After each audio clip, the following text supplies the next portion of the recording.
Walang sino man ang makakapag-isip na isang umaga sa Mindanao ay magiging pinakamadilim na bangungot na naitala sa kasaysayan.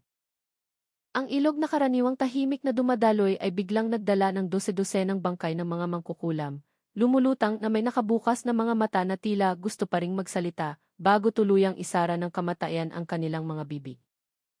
Sa palengke, ang mga katawan ay nakahandusay na parang sirang manika. Samantala, sa gilid ng kalsada, may natagpo ang iba pang bangkay na nakalinya ng maayos na parang may hindi nakikitang kamay na sadyang nag-ayos sa kanila bilang isang mensahe. Mensahe para kanino at ano ang nais iparating. Walang tunog ng baril, walang bakas ng salarin, walang nakaligtas na saksi. Ngunit ang mga bangkay ay patuloy na lumalabas araw-araw na tila may madilim na kapangyarihan ang gumagawa ng paglilinis sa likod ng hamog ng kagubatan. Sino ang pumatay sa mga mangkukulam na iyon? Nag-atake ba sila sa isa't isa? Nagkaroon ba ng digmaang espiritual na sumabog ng hindi nakikita ng tao? O mayroon bang mas nakakatakot na bagay ang bumabangon mula sa kadiliman? Ang Mindanao ay naging nakakatakot na lupain at ang misteryong ito ay nagsisimula pa lamang. Assalamualaikum warahmatullahi wabarakatuh. Bago tayo magsimula, huwag kalimutan pindutin ang like at subscribe button at panoorin ang video hanggang matapos. Huwag kalimutang magsulat ng salawat sa comment section. Sana sa pagbigkas ng salawat na iyon ay ibuhos ng Allah ang mga pagpapala at lahat tayo ay makakuha ng pamamagitan ng propeta sa araw ng paghuhukom. Ang ilog ay palaging tahimik tuwing umaga, ngunit sa araw na iyon, ang tubig nito ay tila may inililihim. Isang madilim na sikreto na handang sumabog anumang oras. Isang manipis na hamog ang nakabitin sa ibabaw ng tubig na tila tinatakpan ang isang bagay na hindi dapat makita ng tao. Ngunit nang itulak ng isang matandang mangingisda ang kanyang bangka palapit sa agos, agad na nanlaki ang kanyang mga mata. May lumulutang sa malayo, isang bagay na hindi gumagalaw, isang bagay na mali. Habang papalapit ang bangka, mas nagiging malinaw ang hugis nito. Katawan ng tao at sa tabi nito ay isa pang katawan. At nang subukan ng mangingisda na tumayo upang kumpirmahin, natumba siya sa takot. Hindi isa, hindi dalawa, kundi dose-dosenang bangkay ang lumulutang ng magkasama na inaanod na parang isang hindi inanyayahang parada ng kamatayan. Ang mga katawan ay maputla, puno ng mga punit at butas. Ang ilan ay tila binaril pa nga sa malapitan. Sino ang gumawa nito? Bakit sabay-sabay silang namatay? At bakit ang mga mangkukulam lang ang naging biktima?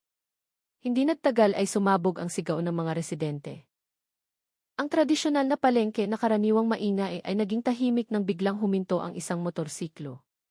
Sa basket sa likod ng motorsiklo, isang binata ang tumakbo papasok sa palengke habang humihingal. Maputla ang kanyang mukha.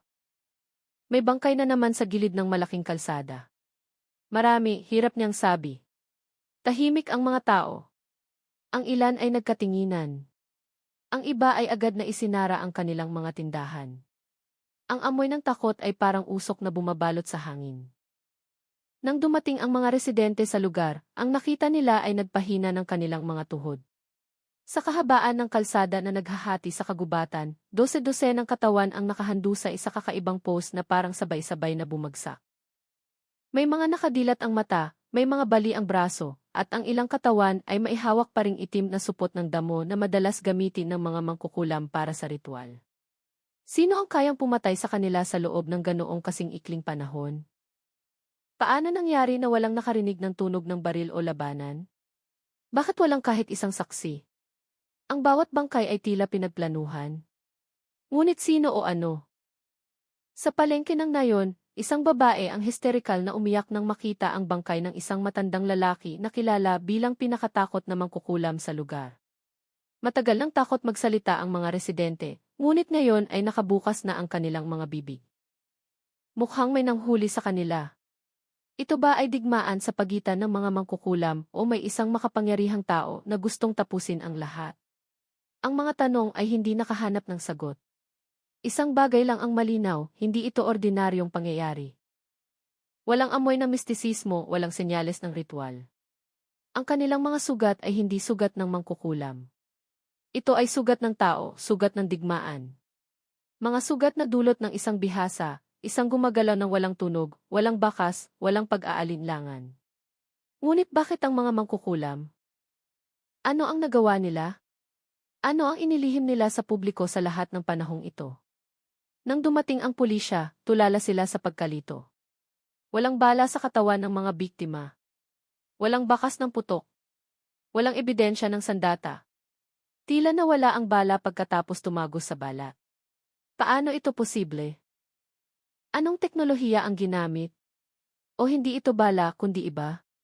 Isang bagay ang nakakapanindig balahibo. Ang bawat bangkay ay may maliit na sugat sa kaliwang dibdib, isang perpektong butas na kasing lapad ng dulo ng daliri. Sugat na magagawa lang ng isang nakakaalam ng anatomy ng tao. Isang bihasa sa mabilis na pagpatay. Sino ang mamamatay tao na kayang pumatay ng dose-dosenang makapangyarihang mangkukulam nang hindi nagbibigay sa kanila ng pagkakataong lumaban? Mabilis na kumalat ang tsismis. Ang ilang residente ay naniniwala na ito ay paghihiganti mula sa espiritual na mundo. Ang iba naman ay sigurado na ito ay gawa ng isang armadong grupo. Gayunpaman, isang matandang pinuno ng komunidad ang bumulong sa takot. Hindi ito gawa ng mga espiritu. Ito ay gawa ng tao. Tao na ang puso ay nasusunog sa paghihiganti. At nang itutok ng mga kamera ng balita ang ilog na puno ng mga bangkay, nagulantang ang buong Pilipinas. Ang lahat ay nagtanong kung ano ang nangyayari sa Mindanao. Sino ang misteryosong mga ngaso na pumatay sa mga mangkukulam? At ano ang nagdulot ng digmaan na ganoon katahimik ngunit nakamamatay? Ang ilog ng Mindanao sa araw na iyon ay hindi nagdala ng tubig, kundi nagdala ng kwento ng kamatayan. At ang kwentong iyon ay nagsisimula pa lamang.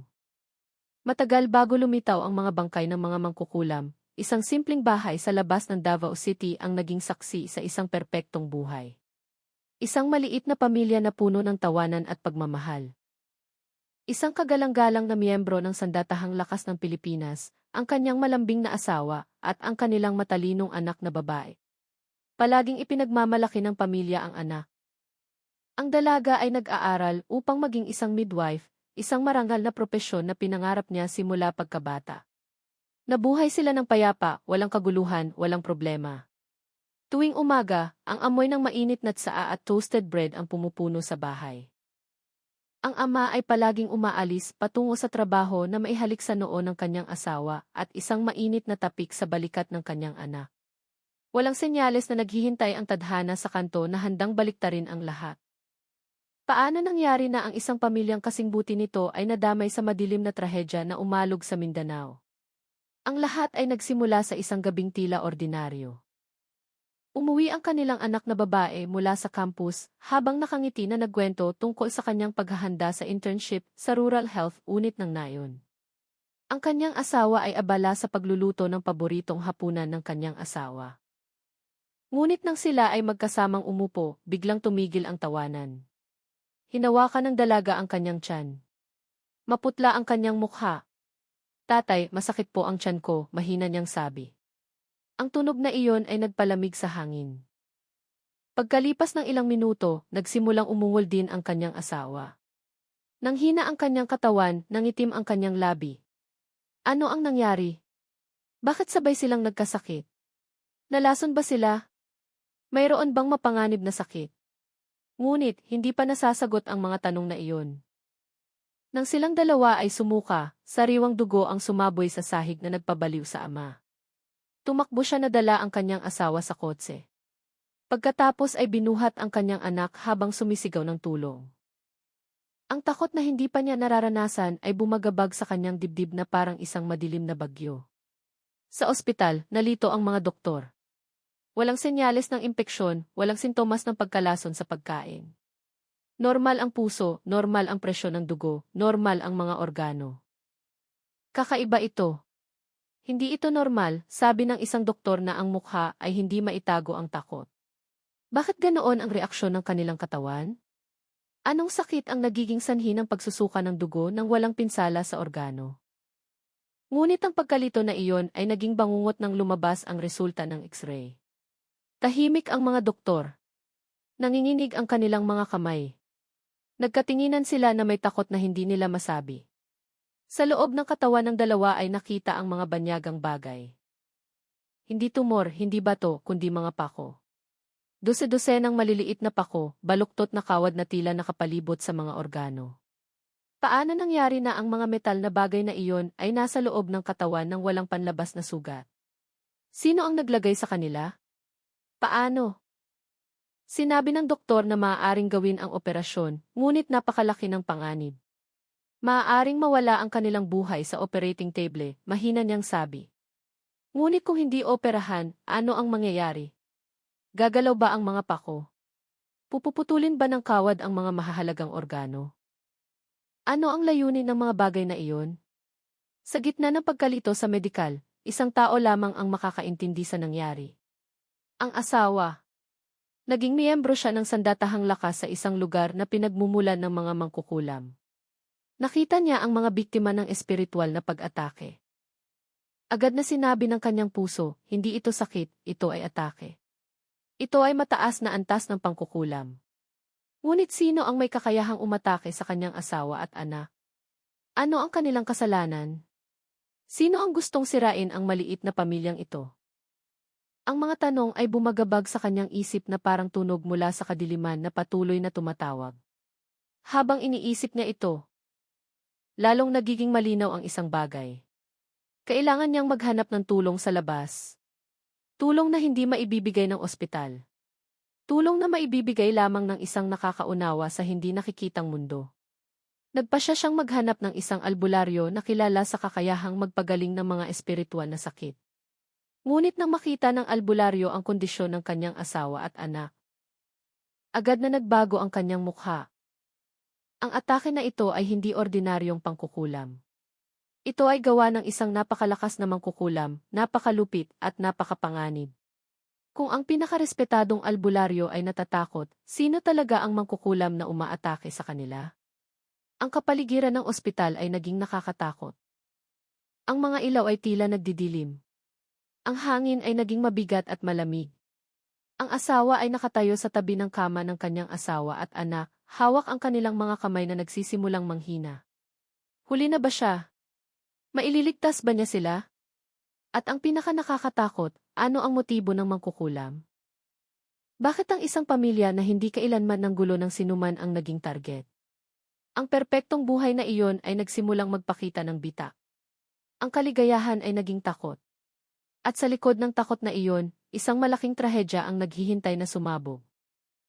Isang trahedya na sa huli ay lulubog sa Mindanao, sa isang dagat ng dugo ng mga mangkukulam.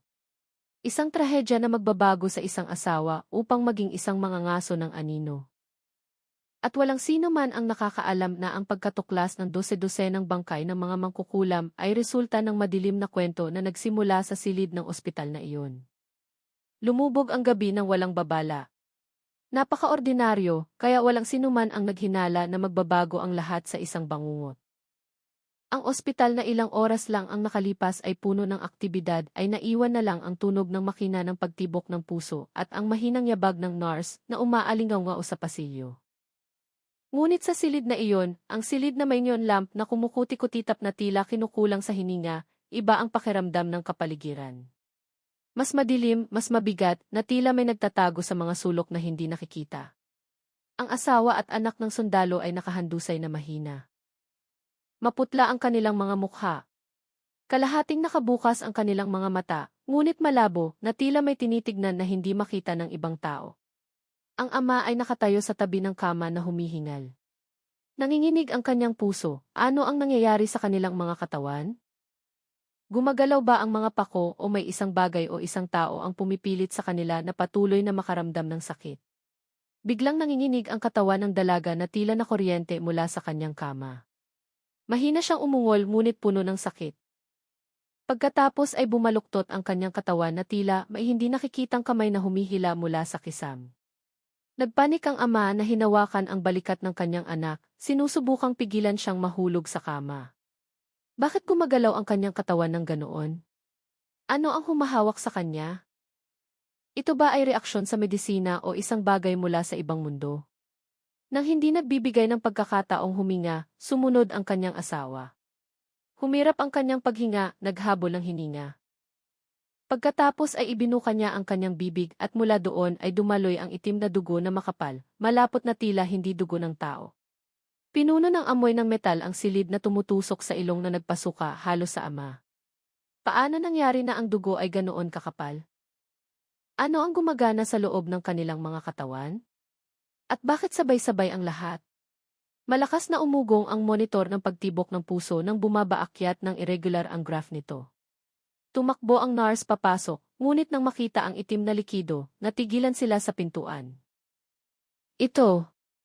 Hindi ito ordinaryong pagdurugo, bulong ng isa sa mga nurse na nanginginig ang boses. Mabilis na kumalat ang takot, kumalat mula sa dingding patungo sa dingding, na tila ang mismong ospital ay nakakaalam ng presensya ng isang nakakatakot na bagay. Pagkatapos ay nangyari ang pinaka-hindi kapanipaniwalang pangyayari.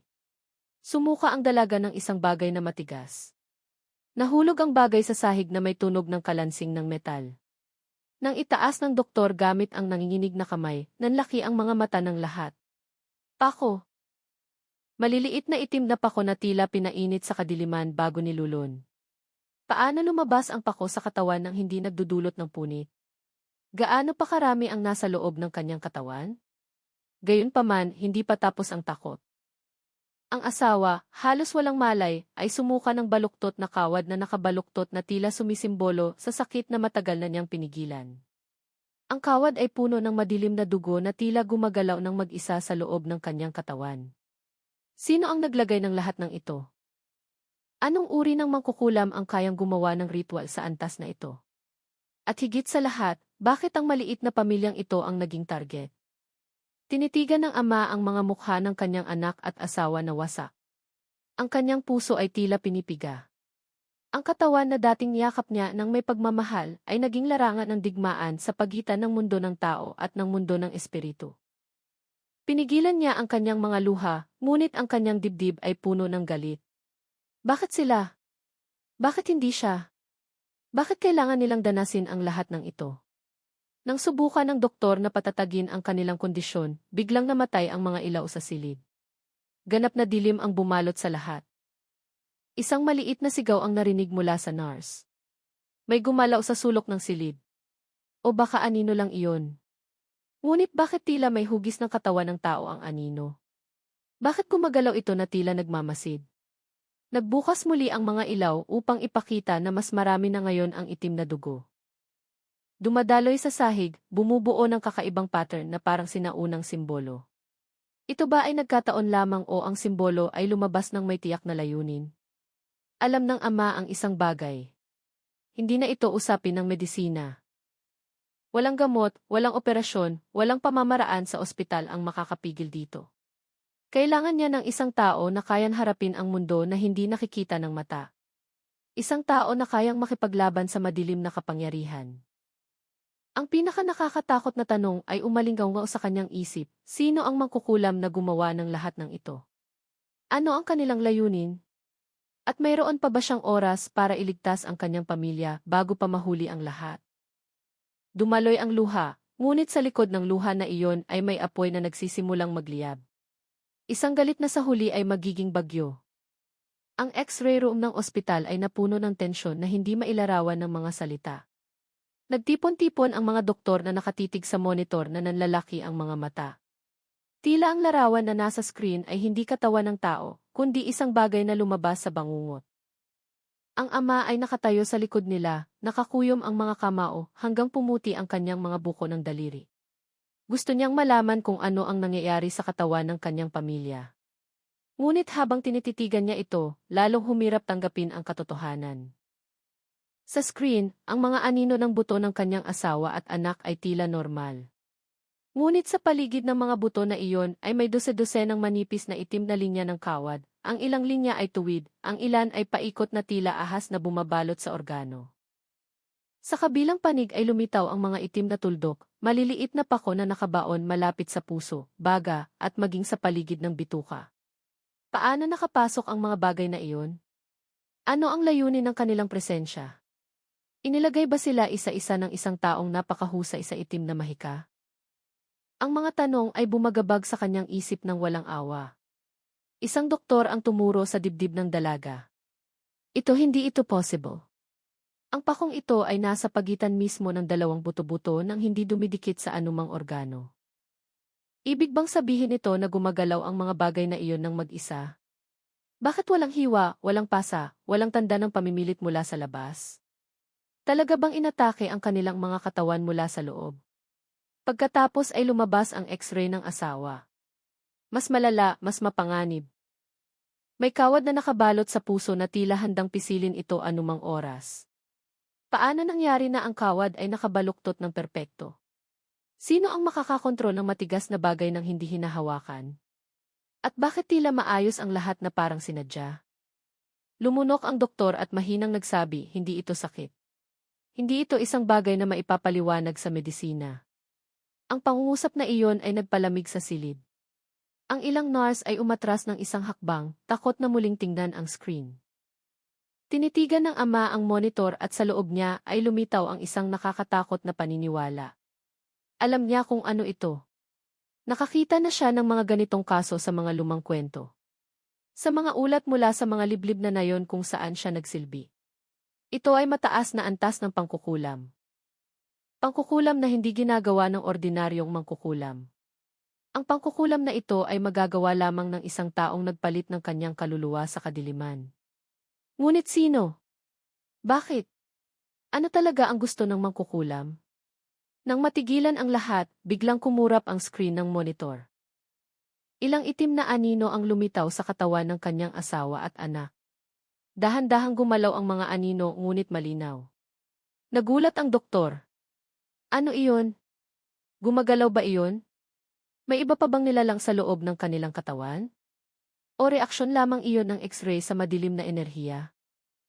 Kung totoo iyon, gaano kalakas ang atake na natanggap ng pamilyang ito?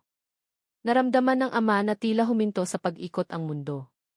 Nawala na ba ang kanyang pamilya? May pagkakataon pa ba siyang lumaban? Sa pagkawala ng pag-asa, nagpasya siyang tawagan ang isang albularyo na kilala bilang espiritual na manggagamot. Ngunit nang makita ng albularyo ang resulta ng x-ray, agad na nagbago ang kanyang mukha. Matagal niyang tinitigan ang ama, napakatagal. Natila sinusubukang tiyakin kung handa ang lalaki sa harapan niya na marinig ang pinakamadilim na katotohanan. Ang mga bagay na ito ay hindi lamang pangkukulam, ito ay pangkukulam na nakamamatay. Ang isang mangkukulam lamang na napakalakas at napakalupit ang makakagawa nito. Kung susubukan nating ilabas sila ng pilit, agad na mawawala ang kanilang buhay. Ang mga salitang iyon ay tumama sa ama na parang suntok ng bakal. Kaya ano ang kanyang pagpipilian? Manahimik at saksihan silang unti-unting mamatay o labanan ang mangkukulam na kinatatakutan maging ng albularyo. Yumuko ang albularyo. Mabigat ang kanyang boses. Ang pag-atake na ito ay hindi ginawa upang takutin. Ginawa ito upang pumatay. Bakit ang isang simpleng pamilya ay dapat maging target ng espiritual na pagpatay? Ano ang kanilang kasalanan? O may isang tao na gustong sirain ang ama, ngunit pinili niyang atakihin ang kanyang pamilya dahil alam niyang mas masakit iyon. Ang silid ay naging saksi kung paano dahan-dahang nagbago ang isang ama. Ang mga matang puno ng kalungkutan ay naging mga matang puno ng apoy. Ang kanyang pusong wasak ay naging bato at ang kanyang determinasyon ay naging kutsilyo na handang manaksak pabalik. Nanumpa siya ng walang tunog, ng walang galaw, sa pinakalalim ng kanyang kalooban.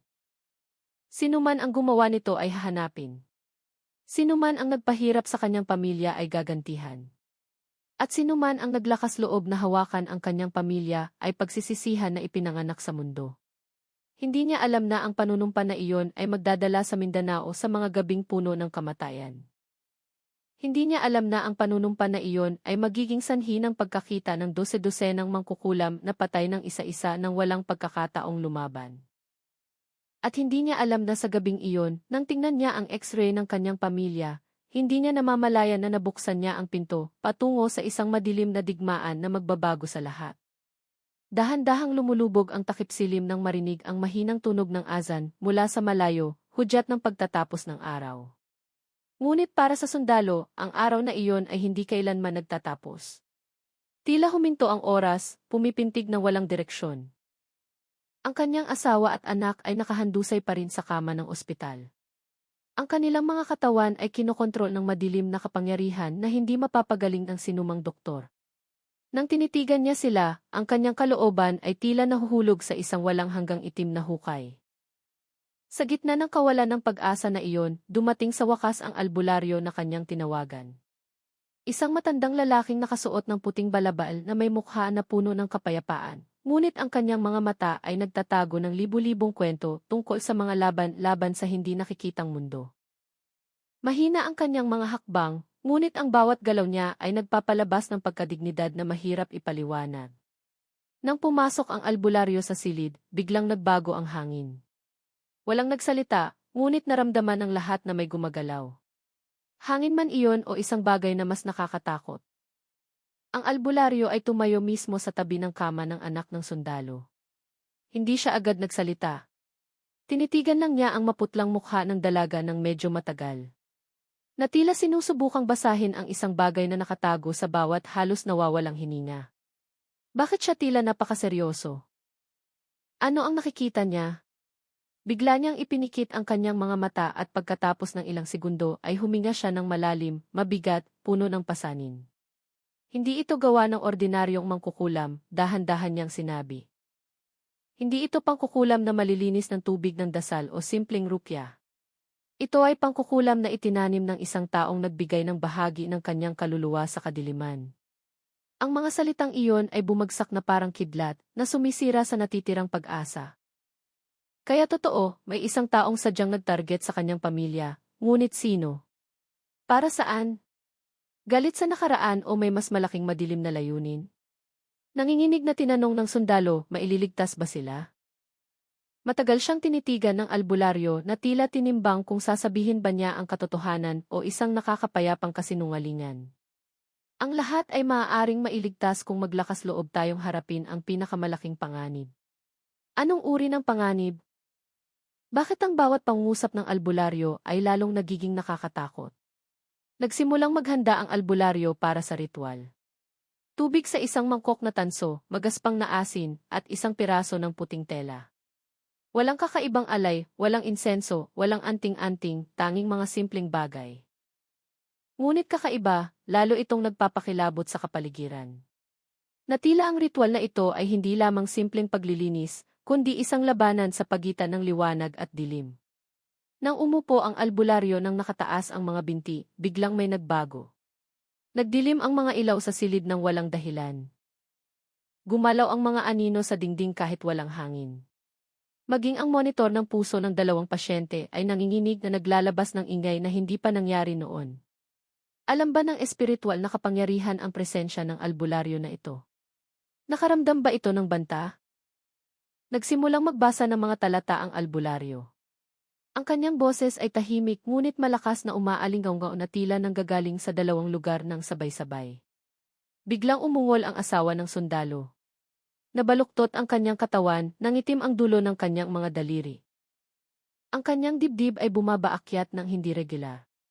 Sumunod ang kanyang anak na tila konektado sa isang bagay na hindi nakikita. Pagkatapos ay nangyari ang isang bagay na hindi kapanipaniwala. Mula sa sulok ng silid ay narinig ang tunog ng kalansing ng metal. Walang humahawak ng anuman, ngunit lalong lumakas ang tunog na tila ang mga bagay sa loob ng kanilang katawan ay nagpupumiglas, sinusubukang lumabas o sumalakay pabalik. Ang bagay ba na iyon ay buhay o may iba pang nilalang na gumagalaw dito? Binuksan ng albularyo ang kanyang mga mata na nakatingin sa sundalo. Ang mangkukulam na umaatake sa kanila ay nagmamanman. Alam niya na sinusubukan nating lumaban. Paano nangyari na ang isang mangkukulam ay makapagmanman mula sa malayo? Gaano siya kalakas? Ilang iba pang biktima ang pinahirapan na niya noon? Ang katawan ng asawa ng sundalo ay umangat ng ilang sentimetro mula sa kanyang kama. Hindi mataas, ngunit sapat upang matigilan ang lahat sa takot. Tumusok ang lamig sa buto, nagdilim ang liwanag ng ilaw pagkatapos ay kumurap na tila mamamatay. Ano ang nag-aangat sa katawan na iyon? Anong kapangyarihan ang kayang lumaban sa panalangin? Pinataas ng albularyo ang kanyang boses sa pagbabasa. Ang kanyang mga talata ay naging hindi nakikitang espada. Bumagsak muli ang katawan ng asawa, ngunit agad na nagbukas ang kanyang mga mata. Walang laman, madilim, na tila may ibang tao ang nakatingin mula sa likod ng kanyang mga mata.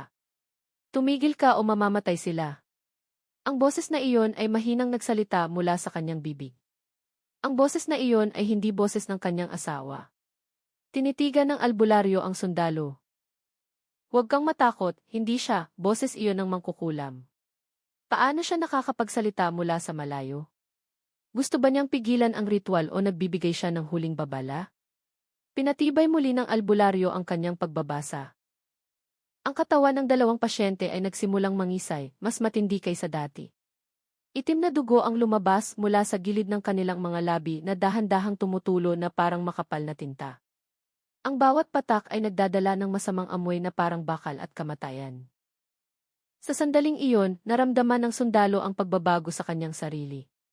Galit, takot, pagmamahal, at kalungkutan ang nagsama-sama. Kung mabibigo ang ritual na ito, mawawalan siya ng lahat. Ngunit kung magtatagumpay ang ritual na ito, sino ang kanyang haharapin pagkatapos? Ilang mangkukulam ang hahabol sa kanya? Ang tanong na iyon ay nakabitin na parang kutsilyo sa itaas ng kanyang ulo. Walang sagot. Hindi pa. Ang ritual sa gabing iyon ay hindi pa tapos at ang kadiliman ay nagsisimula pa lamang magpakita ng ngipin. Ang ritual na ginawa ng albularyo ay lalong nagiging matindi. Lalong lumalakas ang kanyang boses na nanginginig na pumupuno sa silid. Ang tubig sa tansong mangkok ay nagsimulang gumalaw na tila may isang bagay na naghahalo mula sa ilalim. Ang asin sa sahig ay nanginginig, lumulundag ng mag-isa ng walang hinahawakan. Naramdaman ng sundalo na lalong sumisikip ang kanyang dibdib. Hindi niya alam kung nakakasaksi ba siya ng pagliligtas o ng pinabilis na kamatayan. Biglang sumuka muli ang katawan ng kanyang anak na babae. Hindi dugo sa pagkakataong ito. Isang mahabang kawad ang lumabas na tila pinipilit hilahin ng isang hindi nakikitang kamay. Ang dulo ng kawad ay nanginginig na tila sinusubukang balutan ang pulso ng kanyang ama. Umurong siya ng isang hakbang. Naghabol siya ng hininga. Buhay ba ang kawad na iyon? Gusto pa rin ba nitong saktan? Itinaas ng albularyo ang kanyang mga kamay ng mataas at binasa ang talata ng buong lakas. Huminto sa paggalaw ang kawad pagkatapos ay nahulog sa sahig na tila walang buhay.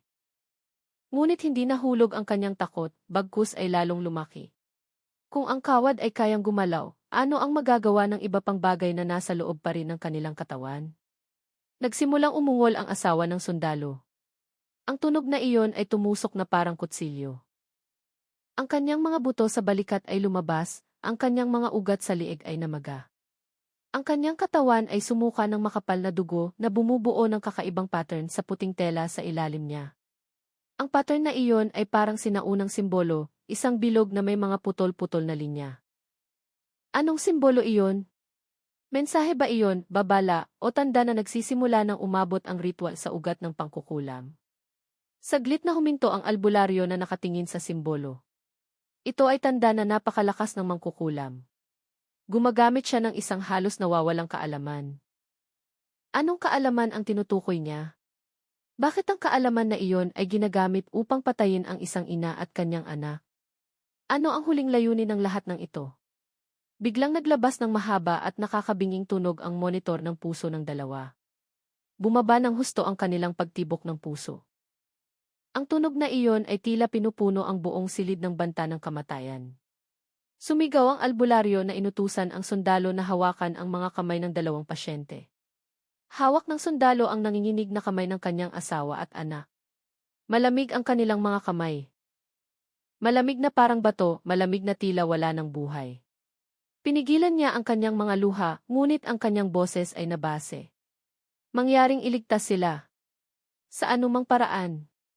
Ipinagpatuloy ng albularyo ang ritual ng napakabilis. Ang kanyang boses ay nanginginig na tila dalawang boses ng sabay-sabay. Isa mula sa mundong ito, isa mula sa hindi maipaliwanag na mundo. Ang silid ay tila umikot. Isang malamig na hangin ang umihip mula sa isang lugar na walang pinagmulan. Ang mga ilaw sa silid ay sumabog isa-isa. Nahulog ang mga basag na salamin. Madilim ang silid. Tanging ang mahinang liwanag mula sa pasilyo ang pumasok. Pagkatapos ay may nangyari. Ang asawa ng sundalo ay sumuka ng mas maraming pako kaysa dati. Dose-dosenang pako ang nahulog sa sahig na lumikha ng tunog ng kalansing ng metal. Ang katawan ng kanyang anak na babae ay naglabas ng mas mahabang kawad kaysa dati. Puno ng dugo, puno ng amoy ng kamatayan, ngunit may isang bagay na mali. Ang mga mukha ng dalawang pasyente ay nagsimulang mamutla ng mas mabilis. Nangitim ang kanilang mga labi. Ang kanilang pagtibok ng puso ay lalong humina. Huminto sa pagbabasa ang albularyo. Maputla ang kanyang mukha. Sinubukan ko, ngunit masyadong malakas ang pangkukulam na ito. Kung ipagpapatuloy ko, mamamatay sila ngayon. Kung hihinto ako, mamamatay pa rin sila ng dahan-dahan. Naramdaman ng sundalo na gumuho ang mundo. Bakit kailangang maging ganito? Bakit siya dumating ng huli? Bakit pinili ng mangkukulam ang kanyang pamilya? Ang tanong na iyon ay umalingaw ng walang awa. Sa susunod na sandali, huminto ang monitor ng puso. Mahaba at patag na tunog ang pumuno sa silid. Nawala na ang kanyang asawa at anak. Ang katahimikan ay bumalot sa lahat. Ngunit sa likod ng katahimikan na iyon, isang apoy ang nagsimulang magliyab sa puso ng sundalo. Apoy na hindi mapapatay ng kamatayan. Tinitigan niya ang mga pako at kawad na nakakalat sa sahig. At sa sandaling iyon, alam niya ang isang bagay, hindi pa tapos ito. Nagsisimula pa lang ito. Ang mahabang tunog mula sa monitor ng puso ay umaalingaw pa rin sa silid na parang kampana ng kamatayan na nagpira-piraso sa buong mundo ng sundalo. Walang galaw, walang tunog ng paghinga, tanging isang napakalalim na katahimikan. Napakalalim na tila ang dibdib ay dinadaganan ng isang higanting bato. Ang asawa na naging liwanag ng kanyang tahanan ay nakahandusay na ngayon ng walang buhay. At ang anak na naging pag-asa ng kinabukasan ay nawala na ngayon nang hindi man lang nakakapagsalita ng huling salita. Paano nangyari na ang isang buhay na napakainit ay naging kapahamakan sa loob lamang ng ilang oras? Sino ang sadyang gumawa upang ang isang masayang pamilya ay maging isang tahimik na libingan na tulad nito? At ano ang layunin ng maliit na mangkukulam na iyon? Sa wakas, dumaloy ang luha ng sundalo. Yumuko siya at hinawakan ang malamig na mga kamay ng dalawa. Nanginginig ang kanyang mga kamay hindi dahil sa takot, kundi dahil sa halo ng pagmamahal, pagkawala at galit na hindi mailarawan ng mga salita. Hinalikan niya ang kamay ng kanyang anak, idinikit ang kanyang noo sa kamay ng kanyang asawa, at pagkatapos ay naramdaman niyang gumuho ang buong mundo. Yumuko lang ang albularyo. Ang kanyang mukha ay nagpakita ng malalim na kalungkutan. Paumanhin, sinubukan ko, bulong niya ng mahina. Ngunit sapat ba ang pagsisikap na iyon? Mayroon pa bang magagawa? At kung ang pangkukulam ay ganoon kalakas na nagdulot ng dalawang buhay ng sabay-sabay, gaano kalaki ang puot na nagluwal sa pag-atake na iyon? Nang ilipat ang mga bangkay, ang tunog ng kalansing ng mga pako at kawad na nakakalat sa sahig ay nagpanindig balahibo. Natila ang mga bagay na iyon ay buhay pa, may masamang hangarin pa, nagtatago pa rin ang enerhiya ng mangkukulam na nagpadala sa kanila. Matagal na tinitigan ng sundalo ang mga pako. Pagkatapos ay nagbago ang kanyang mga mata. May isang bagay sa loob niya ang nabasag. Isang bagay na pino at malambot ang namatay kasabay ng kanyang asawa. Ang natira ay tanging malamig na determinasyon. Tumayo siya ng dahan-dahan na nakatingin sa albularyo. Hahanapin ko siya, sabi niya. Mabigat ngunit matatag ang kanyang boses na parang bakal na hinasa sa apoy. Sino man siya, anuman ang kanyang kaalaman, mararamdaman niya ang libu-libong beses na pagdurusa. Sumusumpa ako sa buhay ng aking pamilya. Sinubukan ng albularyo na pigilan siya. Anak ko, huwag kang kumilos ng padalos-dalos. Hindi nag-iisa ang mangkukulam na iyon. May network, may grupo na, ngunit hindi na nakikinig ang sundalo. Paano siya makikinig? Lahat ng kanyang mahal sa buhay ay kinuha sa kanya. Bakit siya matatakot? Para kanino siya urong? Blanko ang kanyang tingin, ngunit sa loob nito ay nakabaon ang baga na handang sumabog anumang oras.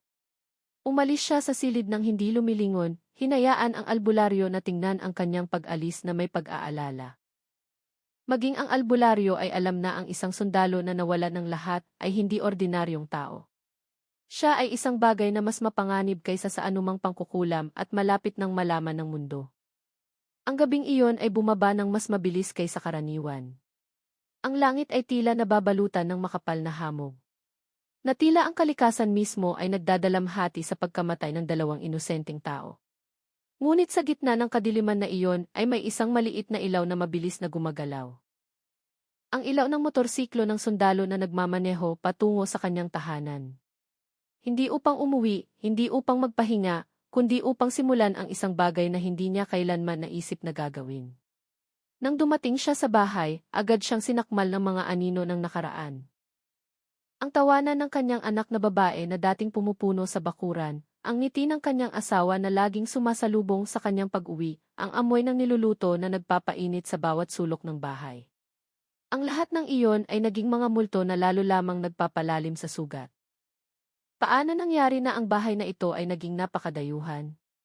Paano nangyari na ang silid na dating puno ng kaligayahan ay naging isang tahimik na libingan na nagpapaalala na nabigo siyang protektahan ang kanyang pinakamamahal?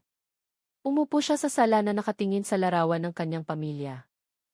Dumaloy muli ang luha. Ngunit sa pagkakataong ito ay hindi luha ng kahinaan. Ito ay luha na bumubuo ng determinasyon. Determinasyon na iayanig sa Mindanao. Determinasyon na sisira sa madilim na mundo na matagal nang nagpapatakbo ng walang takot. Kung ang madilim na mundong ito ay gustong makipagdigma, mahina niyang bulong, kung gayon, ako ang magiging dilim ng gabi na kinatatakutan nila. Binuksan niya ang drawer ng mesa. Sa loob nito ay nakaimbak ang isang military pistol, malinis pa, malamig pa, hindi pa alam na malapit na itong kumitil ng buhay ng tao. Hinawakan niya ito, naramdaman ang lamig nito na tumagos sa buto. Lamig na akma sa kanyang puso sa sandaling ito. Ngunit ang baril na iyon ay hindi lamang ang sandata na dinala niya. Dinala niya ang isang combat knife, lubid, maliit na flashlight, at compass bracelet. Kagamitan sa digmaan. Dahil sa gabing iyon, nagsimula na nga ang digmaan. Isang tanong lamang, sino ang unang biktima at paano niya mahahanap ang mangkukulam na gumawa nito? Naalala niya muli ang sinabi ng albularyo. Hindi nag-iisa ang mangkukulam na iyon, may network. Kung may network, kung gayon may simula. May grupo na matagal nang nagpapakalat ng takot. May bakas na maaaring matagpuan. At alam ng sundalo ang isang bagay. Ang bawat makapangyarihang mangkukulam ay mailugar ng pagtitipon, ritual, pakikipag-ugnayan. At tiyak na naramdaman nilang ligtas sila hanggang sa gabing ito. Nagsimula siyang bisitahin ang madilim na lugar na dating ipinahiwatig ng mga residente. Isang lumang bahay na gawa sa kahoy na sinasabing pinagmumulan ng mga orasyon. Isang kubo sa gilid ng kagubatan, kung saan madalas na naririnig ang kakaibang tunog sa hating gabi. Isang sira-sirang kubo malapit sa ilog na dating itinuring na pinagmumulan ng kapre. Sa unang lugar, nakakita siya ng mga labi ng ritual. Sunog na niyog, itim na tela, at bote na mailamang potion. Walang tao, ngunit mabigat ang hangin na tila may isang bagay na tumakas. Saan sila nagpunta? Alam ba nilang paparating siya? Nakaramdam ba sila ng banta? Sa pangalawang lugar, nakakita siya ng maraming bakas ng paa. Baka sa mga mangkukulam, baka sa mga naunang biktima, walang nakakaalam. Ngunit isang bagay ang sigurado, hindi sila malayo. Sa pangatlong lugar, narinig niya ang isang mahinang tunog na tila bulong. Lumapit siya, nagpigil ng hininga, at doon nakita niya ang anino ng isang taong nakabalabal ng itim, mabilis na naglalakad patungo sa dilim ng kagubatan, mangkukulam, miyembro ng grupo, o isang simpleng dumadaan. Hinabol niya ito ng walang pag-aalinlangan. Mabilis ang kanyang mga hakbang, matatag, sinunog ng paghihiganti. Sinalubong siya ng kagubatan ng tunog ng nabasag na sanga at malamig na hangin na hindi karaniwan. Tumakbo ang anino, lumukso sa ugat, kumapit sa dilim. Ngunit patuloy na humabol ang sundalo. Para sa kanya, sa gabing ito, walang mas mahalaga kaysa sa paghahanap ng simula ng digmaan. Huminto ang anino sa isang maliit na kubo. Nang bumukas ang pinto, ang dilaw na malabong liwanag ay nagpakita sa kanyang mukha. Isang mangkukulam. Mukhang puno ng guhit, pulang-pula ang mata, hawak ang bote ng potion. Nang makita niya ang sundalo, nanigas ang kanyang katawan. Kilala niya ang lalaki. Kilala ng lahat ng mangkukulam ang lalaki na nawala ng pamilya. At alam ng lahat ng mangkukulam na kung dumating na siya, wala nang atrasan. Hindi nagsalita ang sundalo, walang negosasyon, walang awa. Isang tanong lang ang kanyang binanggit ng mahina. Sino ang inyong pinuno? Hindi sumagot ang mangkukulam, sinubukan lamang magbigkas ng orasyon. Ngunit mas mabilis kumilos ang sundalo kaysa sa mga salita, mas mabilis kaysa sa anumang espiritual na kapangyarihan.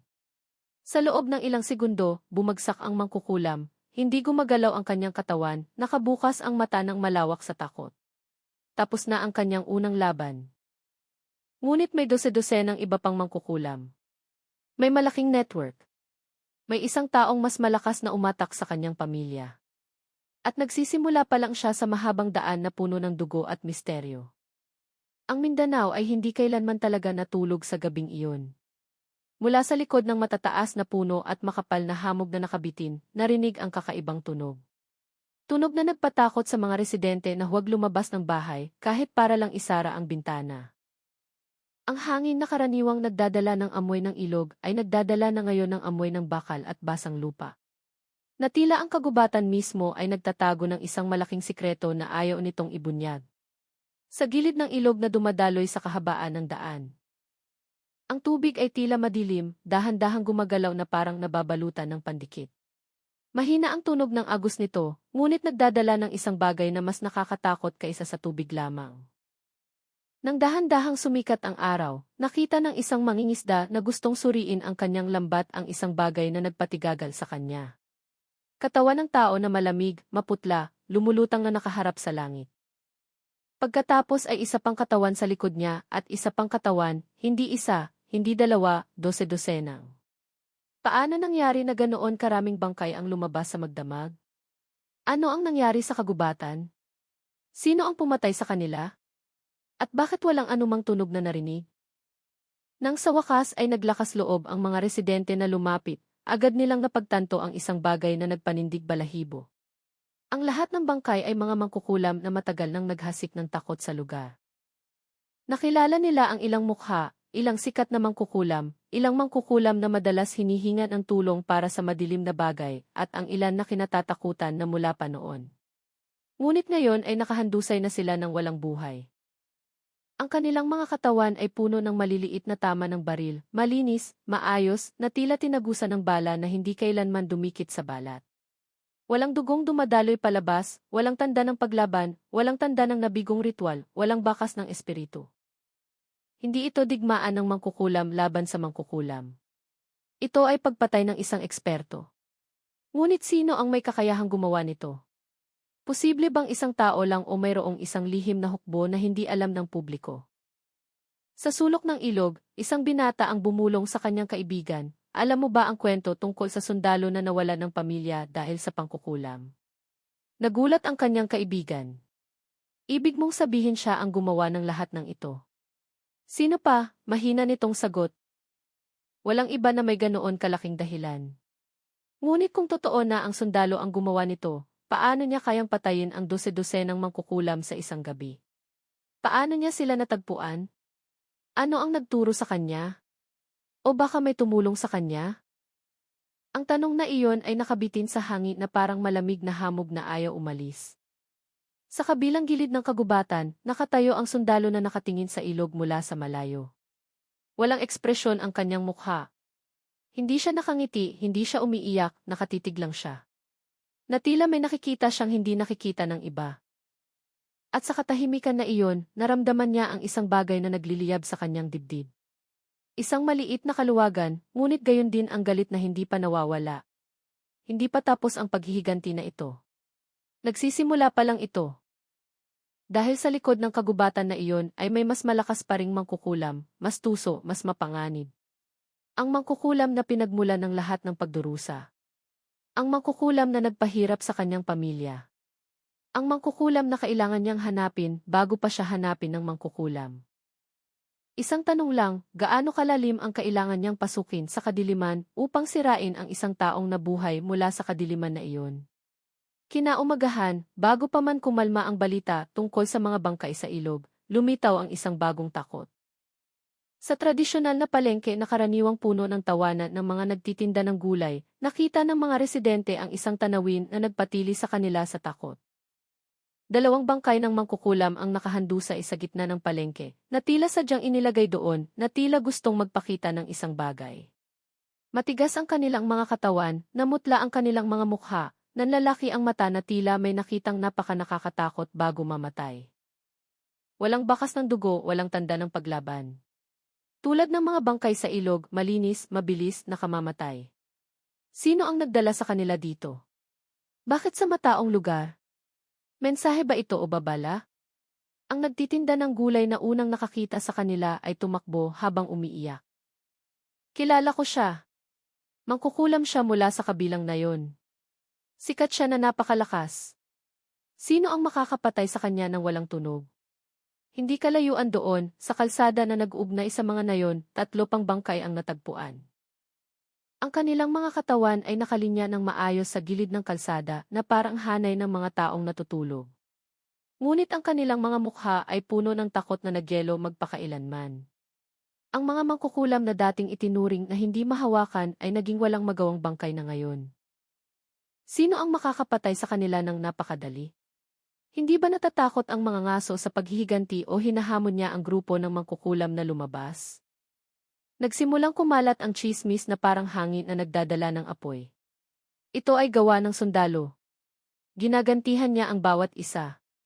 Hindi na siya tao. Nagbago na siya at naging iba na. Ngunit sa likod ng takot na iyon ay may mas nakakatakot pa. Ang mga natitirang mangkukulam ay nagsimulang matakot. Nagtago sila sa kagubatan, sa mga kuweba, sa mga lumang bahay na hindi pa nahahawakan ng tao. Nagbigkas sila ng mga orasyon ng proteksyon. Ngunit ewan kung bakit hindi gumagana ang mga orasyon na iyon. May dala ba ang sundalo na mas malakas kaysa sa pangkukulam? May naiwan ba ang panalangin ng albularyo sa kanya? O ang pagkamatay ng kanyang pamilya ang nagbukas ng kapangyarihan na matagal nang nakatago? Walang nakakaalam. Hindi pa. Nang dumating ang gabi, muling nagdilim ang langit ng walang bituin. Sa gitna ng kagubatan, nakatayo ang sundalo na nakatingin sa lumang bahay na sinasabing pinagtitipunan ng mga mangkukulam na may mataas na antas. Ang bahay na iyon ay puno ng kakaibang tunog at malabong liwanag mula sa pulang kandila. Alam niya na hindi siya nag-iisa. Alam niya na ang naghihintay sa kanya sa loob ay hindi magiging madali. Ngunit alam din niya ang isang bagay.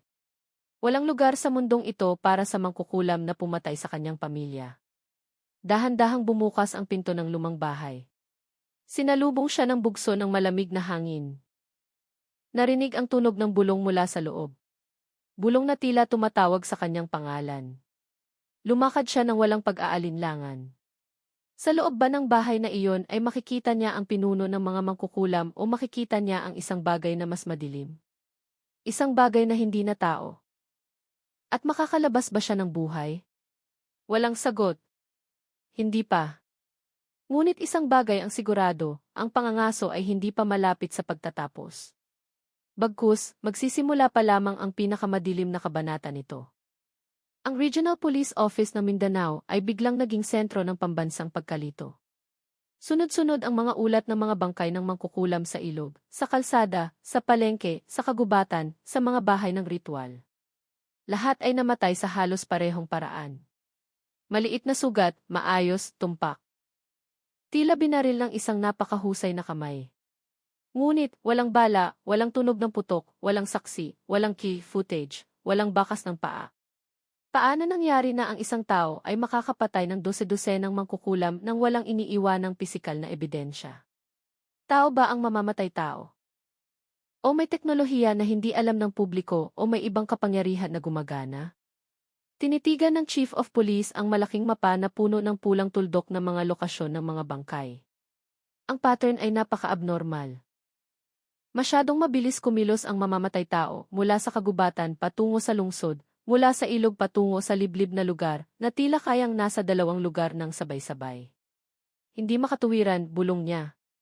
Sino man siya, gumagalaw siya na parang anino. Sinubukan ng isang batang investigador na suriin ang mga sugat ng mga biktima. Sir, hindi ito ordinaryong tama ng baril, hindi rin tusok. Masyadong malinis at masyadong maliit ang butas. Halos parang tinagusan ng isang bagay na napakabilis na lumipad. Anong sandata ang makakagawa niyan? Siya. Sir, wala. Nagsimulang gumapang ang takot sa mga opisyal.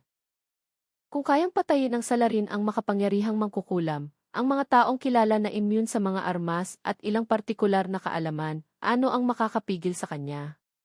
Kung makita siya ng pulisya, mabubuhay ba sila upang ikwento ang resulta ng kanilang investigasyon? Pinisi ng Chief of Police ang kanyang sentido. Hindi siya ordinaryong mamamatay tao. Mayroon siyang motibasyon. Motibasyon ng paghihiganti o isang bagay na mas malaki. Pagkatapos ay lumabas ang ulat na pinakanakakapanindig balahibo. Isang saksi malapit sa ilog ang nag-claim na nakakita ng isang lalaking nakasuot ng itim na jacket na nakatayo sa gilid ng tubig bago natagpuan ang mga bangkay na lumulutang. Hindi nakita ang kanyang mukha. Ngunit ang kakaiba ay walang bakas ng paa sa basang lupa kung saan siya nakatayo. Paano nangyari na ang isang tao ay makatayo sa putik nang walang iniiwanang bakas? Ito ba ay mataas na antas ng teknik militar o isang bagay na lampas sa hangganan ng tao? Ang pangalan na iyon ay sa wakas binanggit ng pulisya sa isang saradong pag-uusap na halos pabulong. Ang sundalo. Ang sundalo na nawala ng pamilya dahil sa pangkukulam. Ang sundalo na nawala pagkatapos ng libing, ang sundalo na kilala na napakadisiplina, napakahusay at napakanakamamatay. Kung totoo na siya ang salarin, ang pulisya ay nahaharap sa isang kaaway na hindi lamang bihasa sa pakikipaglaban, kundi may galit din na hindi mapapatay. Paano pipigilan ang isang tao na hindi natakot mamatay? Paano huhulihin ang isang taong gumagalaw na parang anino? Gayunpaman, may mas nakakatakot na tanong. Kung lahat ng mangkukulam na ito ay pinatay niya, bakit walang sinumang sumubok lumaban sa kanya? Natakot ba sila o alam nila na ang paglaban ay lalo lamang magpapabilis ng kamatayan? Tinitigan ng Chief of Police ang bintana na nakatingin sa madilim na kagubatan mula sa malayo. Kung ito ang gawa niya, kung gayon hindi tayo humahabol sa isang kriminal. Lumunok siya. Hinihabol natin ang isang ama na nawala ng lahat. Ang tanong ay nakabitin sa hangin na parang usok. At ano ang ginagawa ng isang ama na naging anino ng mga ngaso? Ang kagubatan ng Mindanao sa gabing iyon ay tila iba.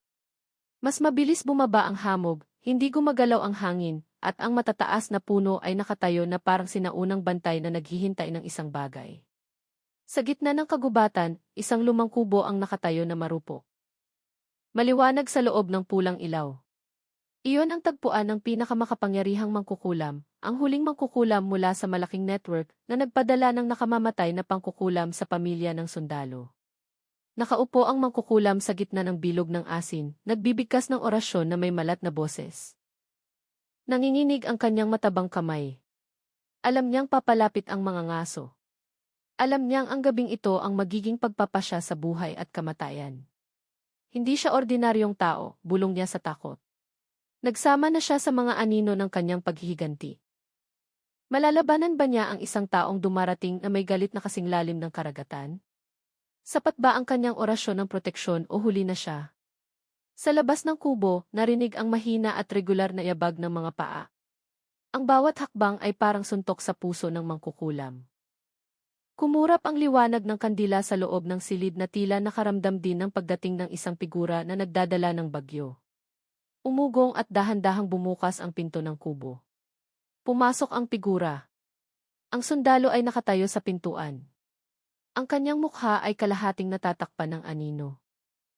Ang mga mata na dating puno ng pagmamahal ay naging mga mata na hindi nakakakilala ng awa.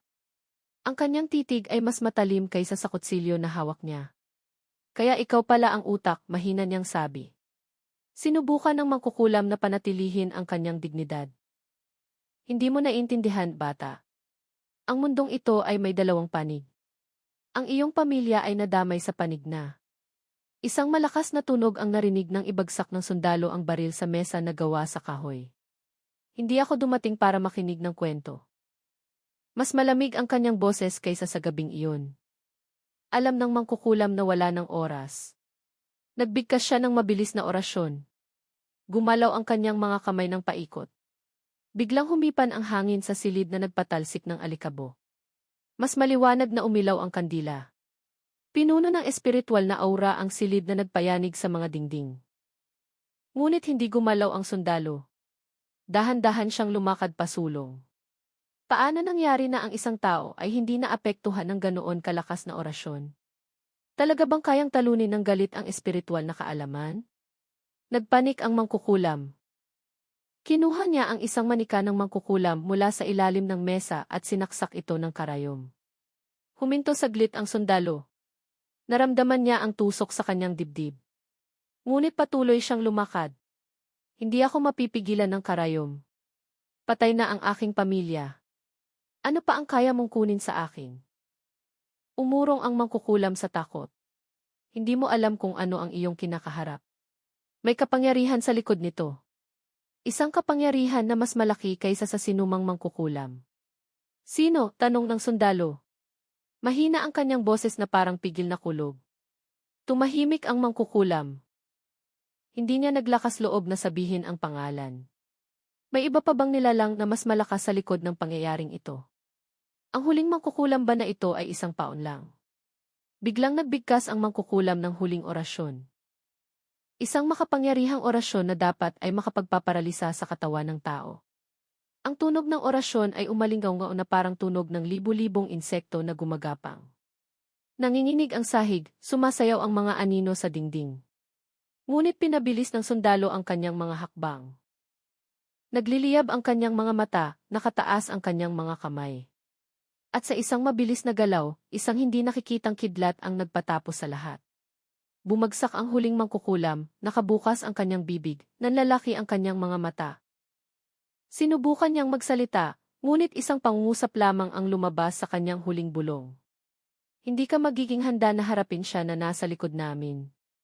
Ang kanyang katawan ay nahandusay, tahimik, walang mukha. Tumayo ng tuwid ang sundalo. Mabigat ang kanyang paghinga. Nanalo siya ngunit hindi siya gumaan ang pakiramdam. Dahil ngayon ay alam niya ang isang bagay na mas madilim ang naghihintay. Kung ang mga mangkukulam ay tanging mga alagad lamang, sino ang tunay nilang pinuno? Sino siya na binanggit sa huling sandali na iyon? At ang pinaka-nakakatakot na tanong, masyado na bang malayo ang napuntahan ng sundalo upang makabalik pa? Ang kagubatan ng Mindanao ay umaalingaw pa rin sa paghampas ng malamig na hangin nang tumayo ang sundalo sa ibabaw ng bangkay ng huling mangkukulam. Walang ibang tunog maliban sa mabigat na pagtibok ng kanyang puso at ang dilim ng gabi na bumabalot sa kanyang katawan. Ngunit bago pa man tuluyang mawala ang buhay ng mangkukulam, nakapagsabi siya ng isang bagay na nagpagulantang sa mundo ng sundalo. Hindi ka magiging handa na harapin siya na nasa likod namin. Ang pangungusap na iyon ay nakabitin sa hangin na parang makapal na hamog na ayaw umalis. Sino siya? Kung ang huling mangkukulam ay natatakot na sabihin ang kanyang pangalan, gaano nga ba siya nakakatakot? Lumuhod ang sundalo at inalog ang katawan ng mangkukulam, umaasa na mailalabas pang dagdag na salita. Ngunit wala. Wala na ang mga mata ng mangkukulam. Malamig ang kanyang katawan, wala nang hininga, at ang sagot ay inilibing kasama ng kanyang kaluluwa. Ngunit may isang kakaibang bagay. Bago pa man tuluyang mamatay ang mangkukulam, itim na dugo ang dumaloy mula sa kanyang ilong, bumubuo ng maliit na bilog sa sahig. Ang pattern na iyon ay hindi basta-basta pattern, ito ay isang sinaunang simbolo na nabasa niya nang maglingkod siya sa isang lugar na pinagmumulan ng okultismo. Simbolo ng pagtawag, simbolo ng pagsunod. Simbolo na ang mangkukulam ay isang alagad lamang ng isang mas malakas na nilalang. Kung ang mangkukulam na ito ay hindi ang utak, sino ang kumokontrol sa kanya? Siya ba ay isang dakilang mangkukulam na ang kapangyarihan ay higit sa ordinaryong tao? Isang taong nabuhay sa likod ng mga anino ng espiritual na mundo sa loob ng 12 ng taon.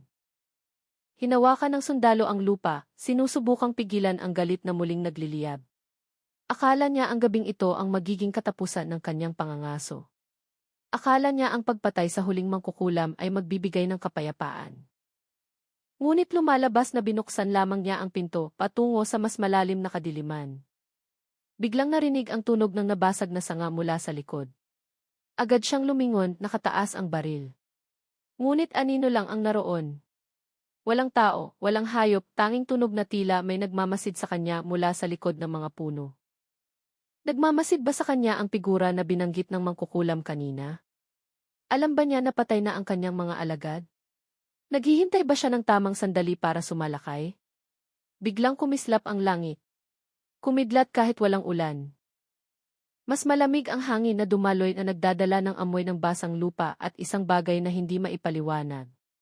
Amoy ng nasusunog na insenso na maihalong amoy ng bakal. Amoy ng kamatayan.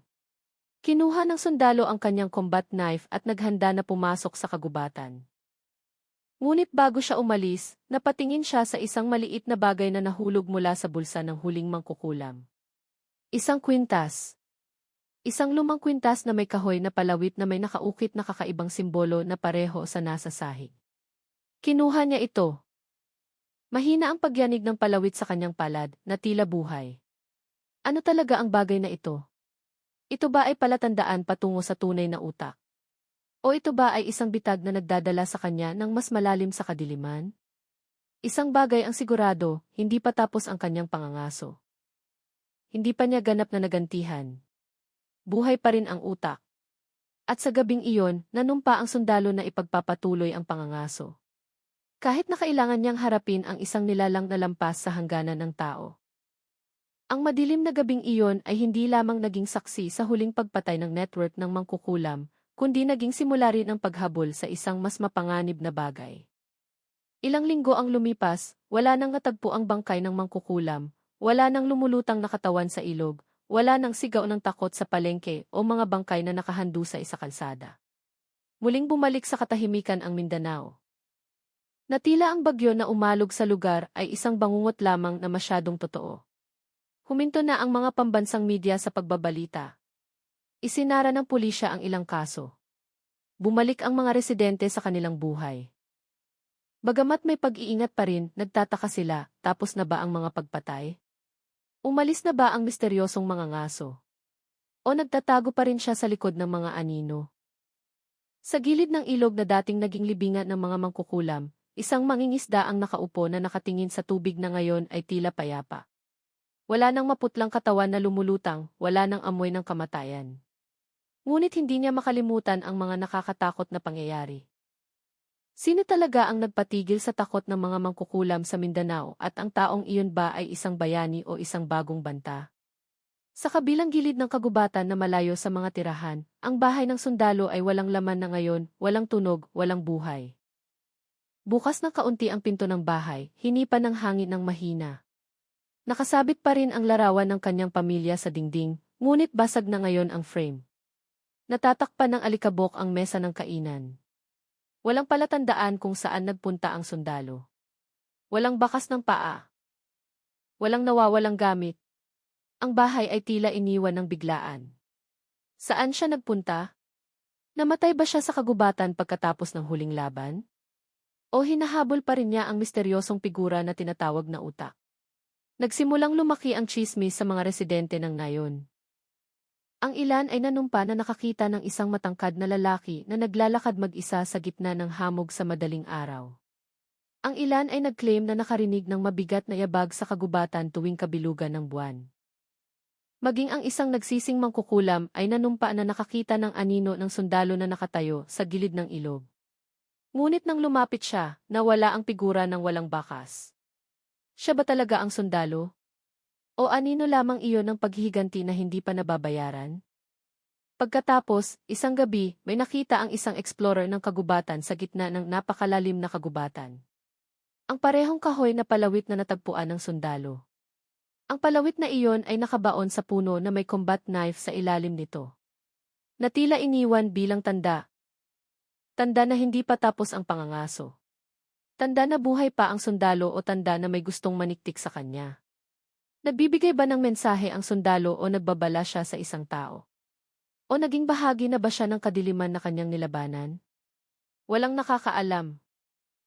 Ang malinaw ay ang kapayapaan ng Mindanao ay hindi katapusan, kundi isang pahinga. Dahil sa lugar na hindi nakikita ng tao, sa pagitan ng mundo ng tao at ng espiritual na mundo, narinig ang isang mahinang tunog. Kinuha ninyo ang aking pamilya, ngayon kukunin ko ang inyong mundo. At muling tumahimik ang kagubatan. Ngunit mula sa malayo ay tila may anino na gumagalaw. Hindi pa tapos ang pangangaso, hindi pa nawawala ang paghihiganti, at ang kwentong ito ay hindi pa talaga nagtatapos. Ang hangin ng gabi ay dumaan sa mga puno ng Mindanao na may tunog na parang bulong ng mga kaluluwang nagmumuni-muni.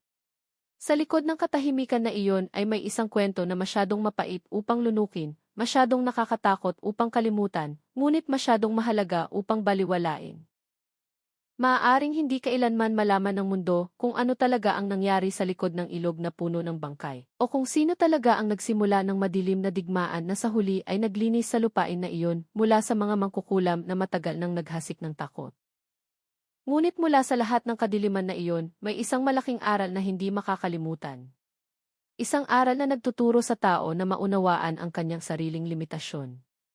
Dahil minsan ang kadiliman ay hindi nanggagaling sa labas. Ito ay lumalaki mula sa loob ng puso ng tao, kapag ang pagkawala ay kumukuha ng lahat. Sa isang maliit na bahay na ngayon ay walang laman, minsan ay may masayang pamilya, isang sundalo, ang kanyang malambing na asawa, at isang dalagang puno ng pag-asa. Simpleng nabuhay sila, walang malalaking ambisyon, walang pagkapuot. Walang kasalanan sa sinuman. Ngunit hindi palaging tinutupad ng buhay ang kanyang mga pangako.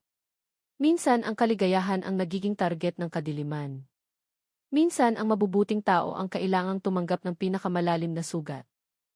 Ang kwento ng pamilyang iyon ay nagtuturo na ang kasamaan ay hindi palaging nanggagaling sa nakikitang lugar. May mga tao na nagtatago ng kadiliman na mas makapal kaysa sa gabi, na naglalagay ng puot sa katawan ng kanilang mga biktima sa paraang hindi maipaliwanag ng agham ng medisina. Ang mga naglalaro sa pangkukulam ay maaaring makaramdam na hindi nakikita, hindi mahawakan, hindi mahahawakan ng batas. Ngunit ang ganitong kadiliman ay hindi kailanman dumarating ng walang epekto. Sa pagkamatay ng asawa at anak ng sundalo, isang kamatayan na napakasakit, napaka hindi makatuwiran, ay nagtatago ng isang malakas na moral na aral. Ang kasamaan na ginawa ng isang tao ay maaaring hindi agad makita, ngunit ang pagdurusa na dulot nito ay babalik upang hanapin ang salarin. Kahit na hindi bumawi ang mundo, hindi mananahimik ang universo. Nang mawala ang kanyang pamilya sa sundalo, hindi lamang pagmamahal ang nawala sa kanya, nawala ang pag-asa, nawala ang direksyon, nawala ang kanyang sariling kaluluwa. At kapag nabasag ang kaluluwa ng tao, nakakahanap ng puwang ang kadiliman upang pumasok. Dito malinaw na lumalabas ang isa pang moral na aral. Walang tao ang mananatiling pareho kapag ang napakalaking pagkawala ay dumating. Mula sa malambing na sundalo ay naging mangangaso ng anino. Mula sa mapagmahal na ama ay naging kamay ng katarungan na gumagalaw ng walang tunog. Ngunit naghahanap ba talaga siya ng katarungan o kinontrol lang siya ng galit? Sa bawat hakbang ng kanyang paghihiganti, lalong lumalabo ang linya sa pagitan ng tama at mali. Hinabol niya ang mga pumatay sa kanyang pamilya, ngunit kasabay nito, nawala sa kanya ang bahagi ng kanyang sarili na dati ay nagpapatao sa kanya. Mula dito ay pinaaalala sa atin ng mundo na ang paghihiganti ay isang apoy na sa simula ay nagpapainit, ngunit sa huli ay susunugin ang kamay ng humahawak nito.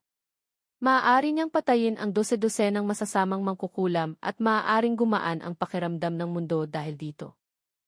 Ngunit nakahanap ba ng kapayapaan ang kanyang kaluluwa o naging kasing dilim lang din niya ang kanyang mga pinatay? Walang tagumpay sa digmaan sa pagitan ng tao at kadiliman. Dalawa lang ang panig. Ang mga nalubog at ang mga nawala ng sarili habang lumalaban.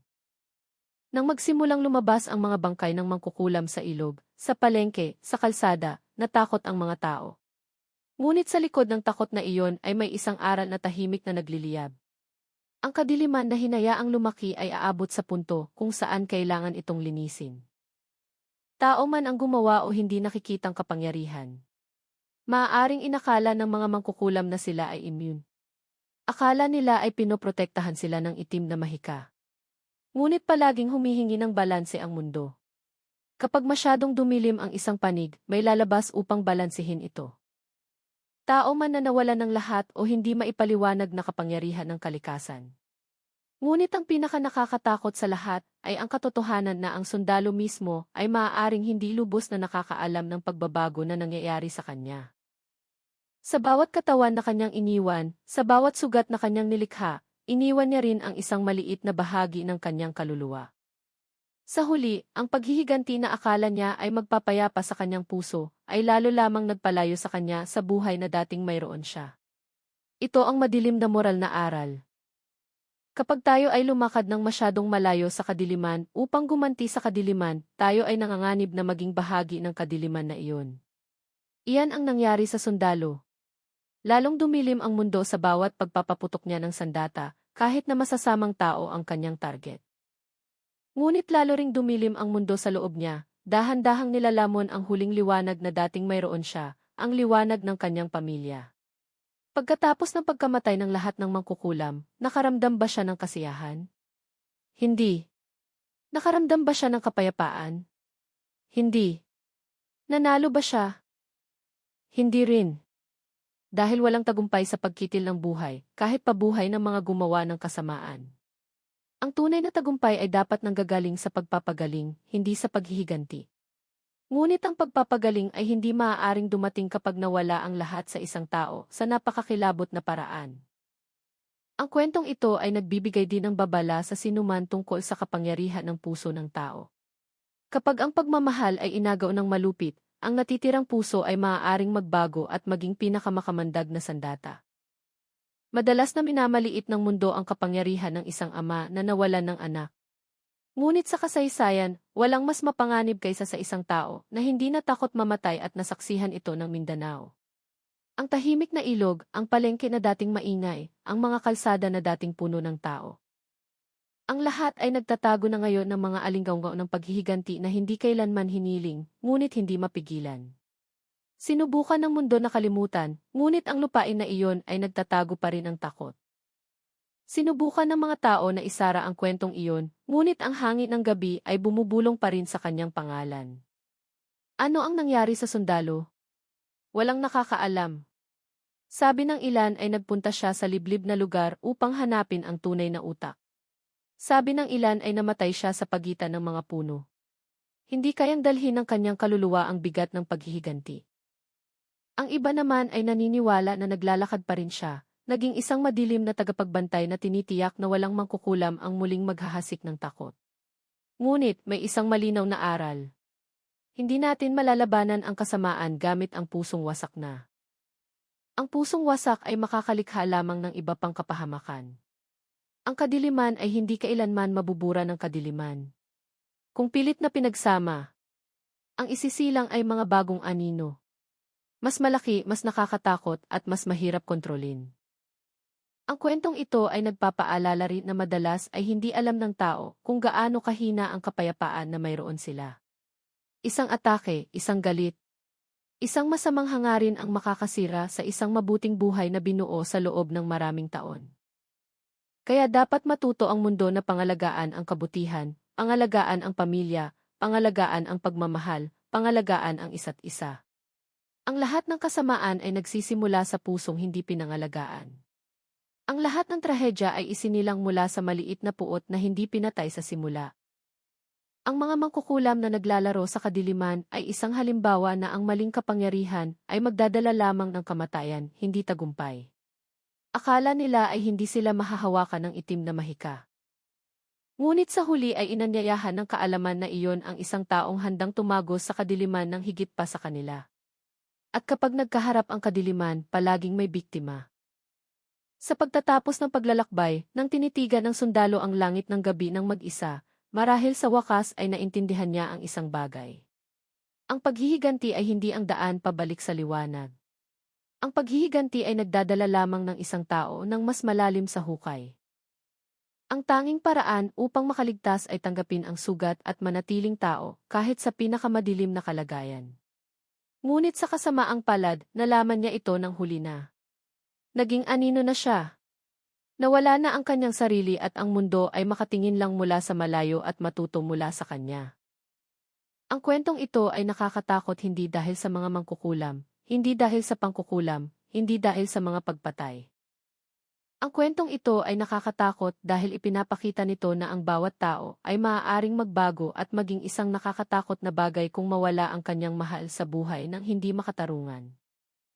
At ang pinakamahalagang mensahe sa lahat ng ito ay pangalagaan ang kabutihan bago dumating ang kadiliman upang hingin ka. Pangalagaan ang iyong pamilya, pangalagaan ang iyong puso, at huwag mong hayaang nakawin ng puot ang iyong pagkatao. Dahil kapag pumasok ang kadiliman minsan, mahirap para sa tao na muling maging buo. Sa katahimikan ng gabi ng Mindanao, ang mensaheng iyon ay umaalingaw pa rin, nakakatakot, nagtuturo, nagpapaalala, at naghihintay kung sino ang makikinig bago pa mahuli ang lahat. Maraming salamat sa lahat ng nag-like at nag-subscribe. Naway gantihan kayo ng ala ng perpektong kalusugan, mahabang buhay na puno ng pagpapala, at walang katapusang saganang yaman.